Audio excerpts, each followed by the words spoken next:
Le chlordécone est un pesticide utilisé dans les bananeraies des Antilles de 1972 à 1993 pour lutter contre le charançon du bananier, un insecte qui ravage les cultures de bananes. Le produit est nocif pour la santé humaine. Il favorise notamment les cancers de la prostate. Le chlordécone se présente sous forme de poudre blanche déposée au pied des bananiers. Très persistant, il a contaminé durablement les sols et l'eau. Il impacte encore aujourd'hui les cultures guadeloupéennes, les productions animalières et la pêche sur une zone bien définie. Le littoral proche du sud-est de la Basse-Terre est encore interdit à la pêche. Notre message aujourd'hui, c'est pas de pesticides dans nos productions. Dans le jardin créole de notre collège Félix-Éboué à Petit-Bourg, nous adoptons des moyens de production propres et réfléchis pour faire grandir nos fruits et légumes. Par exemple, nous avons différents points de compostage pour attirer des insectes potentiellement nuisibles à nos productions, pour qu'ils puissent manger sans nous déranger.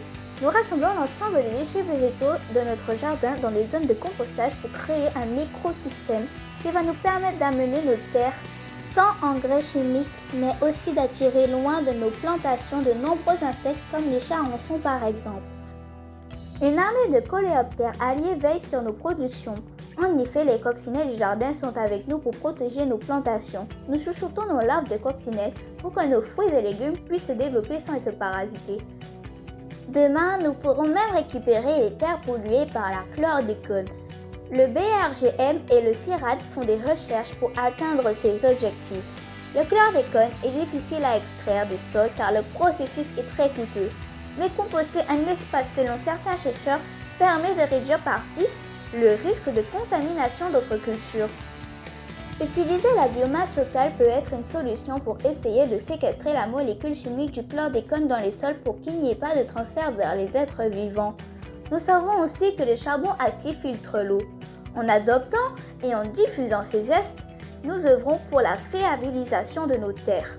Nous, collégiens, nous militons pour le plus jamais ça. Notre génération met tout en œuvre pour vivre en harmonie avec la nature qui nous nourrit. En 2075, nos arrière-petits-enfants pourront dire que nous avons réparé les erreurs de nos aïeux. Ainsi, nos terres sont propres et fertiles. Regardez nos belles bananes.